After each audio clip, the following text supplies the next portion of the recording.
Bismillahirrahmanirrahim. Saya ceritakan generasi tadi orang-orang Yahudi yang nanti membuat keonaran di masa Nabi, sifatnya diwariskan pada generasi setelahnya. Sifat adu dombanya yang laus dengan hajrat tadi diselesaikan oleh Nabi selesai. Itu diwariskan lagi pada generasi setelahnya. Begitu Nabi SAW wafat, maka mereka menyebar. Ada yang pura-pura masuk Islam, ada yang memprovokasi. Tidak sedikit juga yang baik-baik, Pak. Jadi Yahudi tidak semuanya buruk. Ada yang baik, ada yang bagus keislamannya, tapi ada yang terwarisi oleh sifat-sifat keburukan sebelumnya. Siapa di antaranya? Abdullah bin Sabah. Abdullah bin Sabah. Awas, kita sedang berbicara sejarah ilmiah nih, dan tidak menyoal kalangan atau manapun, ya. Dikala nanti ada yang keberatan, duduk kita diskusi dan kita buka fakta sejarahnya. Sepakat ya? Nah, lihat sini. Ini di antara tokoh Yahudi yang konon disebutkan dalam sejarah pura-pura masuk Islam. Dan ini salah satu sosok yang terwarisi oleh tipikal buruk Yahudi-Yahudi sebelumnya. Padahal Nabi sudah obati itu. Al-Hazrat saya persaudarakan, kata Nabi. Yahudi-Yahudi yang lain silahkan boleh tinggal. Kita berniaga, dudukan, bikin piagam Madinah. Tapi apa yang terjadi? Ada yang berkhianat. Suku-suku yang 3 tadi saya sebutkan tadi berkhianat. Menyalahi kesepakatan. Bahkan ada yang hendak membunuh Nabi. Apa yang Nabi lakukan? Allahu Akbar. Yang sudah buruk tak terobati, maka dihukum dengan hukum negara. Hukum, eksekusi. Yang lain keluar. Mereka keluar diusir dari Madinah. Bukan karena Nabi yang usir, karena perilaku mereka sendiri. Sebelum ke Madinah itu tidak pada diusir. Usir ini, diusir, ditanggung di Madinah, diperbaiki, diberikan pelayanan yang bagus, cuman berbuat onar juga. Maka dikeluarkan karena perjanjian yang sudah dibuat. Nah itu ketika menyebar keturunannya, menyebar sifat-sifatnya, maka diantaranya tertularkanlah kepada sosok ini. Ini eksis di zaman sahabat Uthman bin Affan radhiyallahu ta'ala anhu. Ketika Uthman menunjuk kerabat-kerabatnya yang pakar-pakar di bidang ekonomi itu menempati pos-posnya, maka orang ini bergerilya langsung masuk bukan di wilayah Madinah. Karena kenal Madinah itu.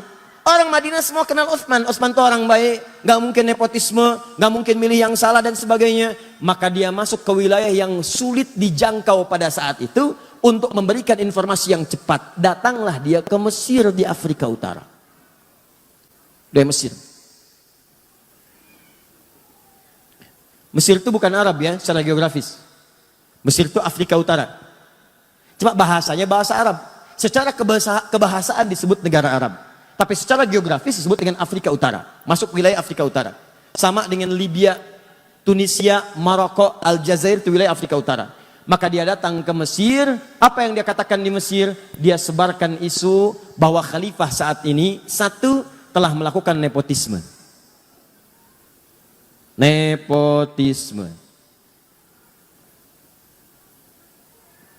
Dia pilih kalangan dari kerabat-kerabatnya saja. Tahan sebentar. Tahan. Sesuatu yang dituduhkan kepada orang lain dan itu tidak nyata, maka dalam bahasa Al-Quran itu disebut dengan fitnah namanya. Jelas? Sesuatu yang dituduhkan kepada orang lain dan sifatnya tidak nyata, maka itu disebut dengan fitnah namanya. Keburukan orang lain dibincangkan, nyata sifatnya, tanpa sepengetahuannya, maka itu disebut dengan gibah namanya. Jelas? Maka dituduh Uthman dengan sesuatu yang tidak nyata. Tuduh. Maka muncul fitnah.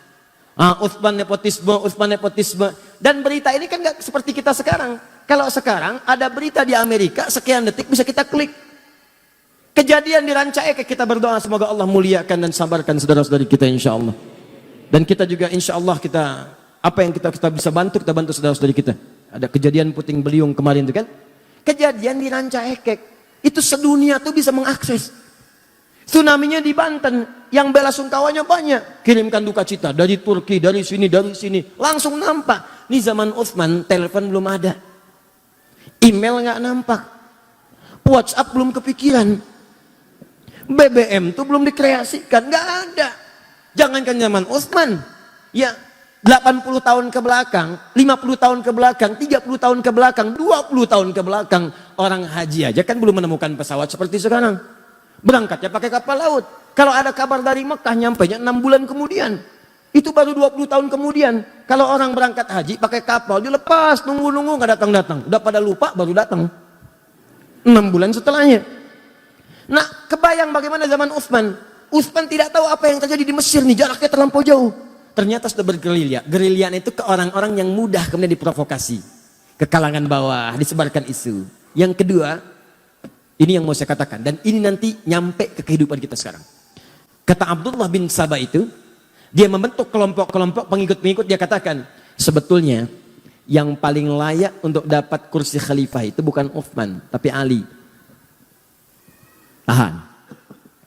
Sebetulnya yang paling layak itu bukan Utsman, tapi Ali. Coba lihat. Nabi Isa saja, Nabi Isa dikatakan naik ke langit, wafat akan turun. Apalagi Nabi Muhammad kan yang paling mulia. Tentu sebelum Nabi Muhammad dibangkitkan sebagai orang pertama, akan mengutus nanti generasi-generasi penerusnya. Sebagai wakil dari ajaran-ajaran Nabi. Itu yang akan membimbing.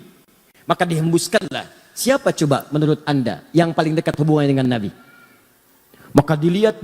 Ini kan yang paling pertama masuk Islam dari kalangan pemuda yang paling baik. Ali. Ali itu termasuk keluarga juga. Bahkan anak dari pamannya. Bahkan menantu Nabi juga. Anaknya jenius. Pemuda yang paling hebat. Teman-teman sekalian, itu orang daerah, orang kampung yang tidak tahu info.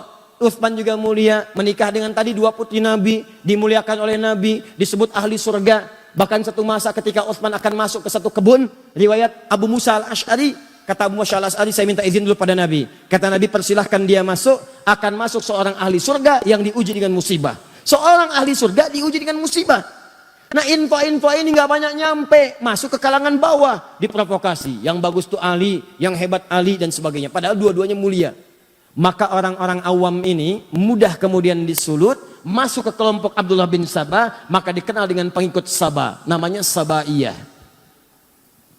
Abdullah bin Sabah dikenal dengan Sabaiyah. Saya agak cepat sedikit ya, mohon maaf karena waktu kita itu sangat singkat. Tahan. Maka terkumpul di wilayah Mesir. Dia coba infiltrasi wilayah Madinah. Begitu masuk, mental.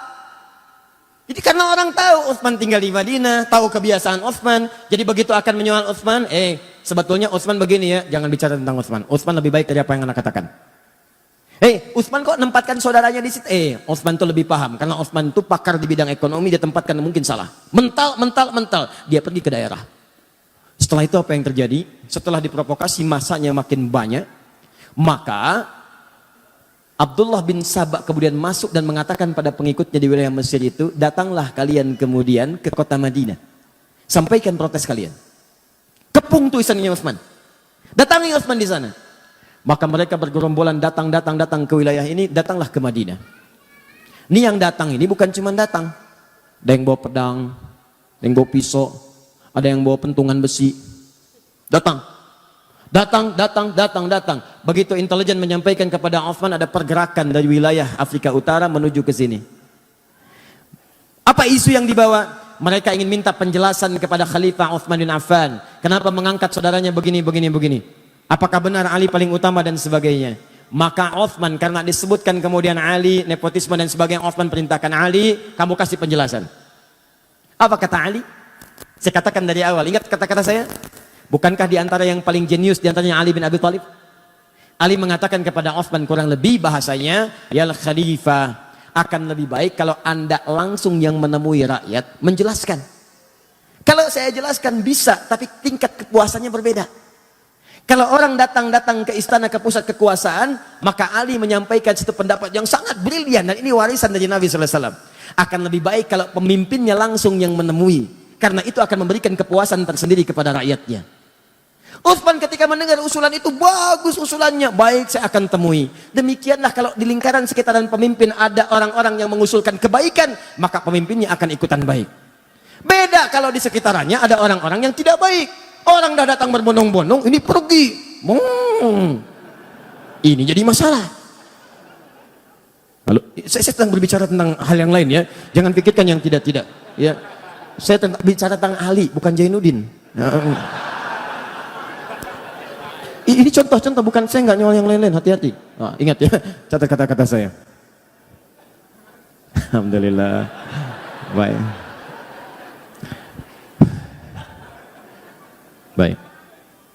Alhamdulillah. Sebetulnya inisiatif itu bagus. Tapi menghapus pada yang saatnya belum dihapus, itu yang masalah. Ya, itu sampai jangkrik aja nyari, mana tulisannya katanya. Nah, ini jangkrik Mekah nih, ada ke sini. Oh, lalat. Nih saya tulis lagi ya. Lihat nih. Quran, surat kedua, ayat 1. Kamu ada pindah dulu. Nah, lihat sini. Udah ya. Nah, oh, pindah langsung pergi. Ayo hapus lagi. Alhamdulillah. Sudah? Maka Uthman menerima usulan Ali bin Abi Thalib. Kemudian disampaikanlah, diterima itu semua. Ayo datang, terima dengan lembut. Kalau bahasa kita, kenapa kemari? Kami gak puas, marah tuh masa. Uthman tenang aja. Tenang aja. Marah ini itu. Itu gak ditahan tuh. Bawa pedang dibiarin, bawa pentungan dibiarin. Bahkan Uthman kasih pengumuman, tidak boleh ada di antara semua keluarga saya, semua sahabat dan kerabat semuanya, yang kemudian menghunus pedangnya untuk melarang mereka. Menghunus pedangnya untuk bisa mencegah mereka. Biarkan mereka dengan pedang yang datang. Dan Uthman hadapi dengan kelembutan. Kembalikan ke sarungnya, kata Uthman. Maka Ali tidak mengeluarkan. Bahkan berkomentar, kalau saya ingin sekali jadi pembela Uthman pada saat itu, tapi kalau saya keluarkan, maka saya jadi orang pertama yang bermaksiat pada pemimpin saya. Maka semua taat kepada pemimpinnya, sarungkan, masukkan kembali, biarkan mereka datang. Maka semua menunggu. Dan Uthman meminta, semua kerabat-kerabat yang ada dekat saya, pulang kalian ke rumah. Pulang. Karena yang akan diminta pertanggungjawaban saya oleh Allah, maka saya akan hadapi. Semua diminta pulang. Sebab Uthman ingin menunjukkan bahwa persoalan kebijakan ditanya, saya jelaskan sendiri. Dan supaya tidak terkesan bahwa Uthman itu beraninya kalau cuma ada teman-teman di sampingnya. Maka diminta pulang, tinggal keluarga intinya saya di istana. Datanglah orang-orang itu dengan jumlah yang sangat banyak, bahkan di riwayat disebutkan melebihi jumlah sahabat yang memang pada saat itu sudah ada di lingkarannya. Datang mereka, apa kata Uthman? Setiap ditanya, jawab. Setiap ditanya, jawab. Teman-teman, yang paling menarik, terpuaskanlah orang-orang ini dengan jawaban Uthman sampai mereka memutuskan untuk kembali ke Mesir. Tapi apa yang Anda tidak ketahui adalah, begitu Uthman melakukan dialog dengan masyarakat tadi, Abdullah bin Sabah mengintai apa yang dijawab oleh Uthman. Begitu melihat tanda-tanda orang-orang ini puas dengan jawaban Uthman, maka dia pergi lagi ke kerabat Uthman bernama Marwan bin Hakam. Dia sampaikan, ada orang-orang yang berniat memang mencelakai Uthman. Tuh lihat, datangnya aja bawa pedang. Datangnya bawa besi. Datangnya bawa pisau. Maka tolong kamu buatkan memo, dituliskan di kopnya, kop pemerintahan, kop khusus untuk Uthman. Karena ini keluarga kerabat tidak tahu nih, dan belum sempat klarifikasi ke Uthman karena tempatnya berbeda. Datang cepat tuh. Marwan kerabat, orangnya baik juga. Maka apa yang terjadi? Dituliskan di situ. Perintahkan kepada gubernur Mesir, ketika mereka datang sampai sana, tolong hukum mereka karena mereka berniat untuk mencelakai khalifah. Apa yang terjadi? Orang-orang ini kembali kemudian ke Mesir dengan perasaan yang sudah puas dengan jawaban Uthman bin Affan. Tapi di perjalanan mereka dibisikin lagi oleh Abdullah bin Sabah. Tahukah kalian buruknya Uthman bin Affan? Uthman itu beda dengan Ali. Uthman itu kalau di depan bilangnya A, di belakang bisa B. Kalau nggak percaya, kalian dititipin surat kan? Masa sih? Masa? Lihat. Oh, ternyata ada satu kelihatan bawa surat. Begitu kelihatan, coba buka suratnya. Mungkin buruk untuk kalian. Begitu dibuka, terbukalah kemudian di situ perintah untuk mengeksekusi orang-orang ini karena mencoba untuk membunuh khalifah. Maka mereka marah. Dikira Uthman yang melakukan tipu daya. Maka datang mereka kembali mengepung langsung tanpa bicara, tanpa apa-apa. Uthman, kamu penipu. Uthman, kamu pembohong. Datang langsung merangsak jumlahnya cukup banyak. Kembali ke istana. Begitu Uthman mendengar teriakan-teriakan itu, Uthman mengatakan, aku tidak pernah menulis itu. Kamu pembohong, kamu ini. Orang marah, Pak. Orang marah mau dikasih Indomie juga akan berhenti marahnya. Oh, ini itu. Bohong, kamu bohong, ini bohong itu. Tadi saya katakan dari awal, Uthman punya kebiasaan apa kalau sedang gelisah? Baca Al-Quran. Maka masuklah beliau kemudian ke ruangannya, baca Al-Quran. Apa yang dibaca sampai juga dengan ke Ali Imran ayat 173 dibaca, itu indah sekali maknanya. Sampai terus dibaca, ada yang menyebutkan riwayat bahwa beliau kemudian ketiduran, saat sedang tiduran bermimpi bertemu dengan Nabi SAW. Dengan Umar, dengan Abu Bakar As-Siddiq radhiyallahu ta'ala anhuma. Kata Rasulullah disampaikan, Abu Bakar menyampaikan, Umar menyampaikan. Terakhir kata Abu Bakar dan Umar, wahai sahabat mulia, kamu jangan dulu buka ya, nanti kamu bukanya bersama kita dengan Rasulullah SAW. Dalam keadaan puasa, sedang baca Al-Quran, bermimpi bertemu bersama Nabi, Umar dengan Abu Bakar As-Siddiq radhiyallahu ta'ala anhuma. Apa yang terjadi? Kata Abu Bakar dengan Umar, kamu jangan dulu buka, nanti bukanya bersama Rasulullah SAW. Maka terbangun dari situ, sedang baca Al-Quran, tiba-tiba tanpa diduga ada orang-orang yang masuk menerobos, datang lewat jendela, ada datang lewat atas dan sebagainya. Ya, ada riwayat menyebutkan Ali yang mendengar situasi ada kekacauan langsung mengutus anaknya Hasan Husain berangkat ke sana, lihat apa yang terjadi. Kalau situasi tidak bagus, tolong jaga Utsman. Apa yang terjadi? Begitu sudah sampai sana, didorong Hasan dengan Husain menjauh mereka. Saat ada keributan keluar itulah beberapa orang naik ke atas, ada yang naik ke atap, ada yang masuk lewat jendela, maka mereka langsung mendobrak, langsung masuklah ke kamar Utsman bin Affan. Ada satu orang pertama dikisahkan diberikan julukan dengan Mautul Aswad. Ya, seburuk-buruknya orang yang selalu lekat dengan pembunuhan. Maka datang dia pertama mencekik Utsman. Begitu dicekik Utsman bin Affan, tanpa tanya, tanpa kalimat, langsung cekik. Begitu dicekik, pingsan Utsmannya, jatuh, dikira sudah meninggal. Begitu kemudian ada gerakan lagi, datang lagi satu orang. Satu orang ini langsung mengeluarkan pedangnya, dia melakukan tebasan kepada Utsman bin Affan. Ya, lalu Utsman mengatakan, inilah darah pertama yang menghadirkan pembunuhan. Maka saat itu datang lagi yang lain menghantam. Gak terima dengan perkataan Utsman. Datang yang satu lagi, apa yang dia lakukan? Allahu Akbar. Maka orang ini mengeluarkan besi tadi yang saya katakan, potongan besi, maka ditusukkan. Ada yang mengatakan tusuk dari depan sampai tembus belakang. Dan dari nyanggutnya. Sampai kemudian ada yang merasa bersalah, dia pergi. Ada satu lagi setelah dalam keadaan sekarat demikian, dihalangi oleh salah satu saudari pada saat itu. Kemudian dilewati juga, ada yang lompat langsung ke dadanya Utsman bin Affan. Dalam keadaan sekarat yang parah, tertembus kemudian besi itulah. Satu orang kemudian mengakhiri, ya, ajalnya Utsman bin Affan. Tiba ajalnya dengan izin Allah, tapi caranya persis seperti apa yang disampaikan oleh Nabi sallallahu alaihi wasallam. Seorang yang syahid ditimpa musibah, maka naiklah orang ini menghunjam dengan kakinya dadanya Utsman bin Affan. Diinjak langsung. Begitu diinjak, terhembuslah kemudian nafas yang terakhir dari sahabat Utsman bin Affan. Setelah mendengar Utsman itu meninggal dunia, kabur orang-orang ini menyebar. Masanya makin ricuh, terjadi kericuhan di Madinah sampai dengan 4 hari. Maka para sahabat berkumpul, ini fitnah pertama. Fitnah pertama yang terjadi.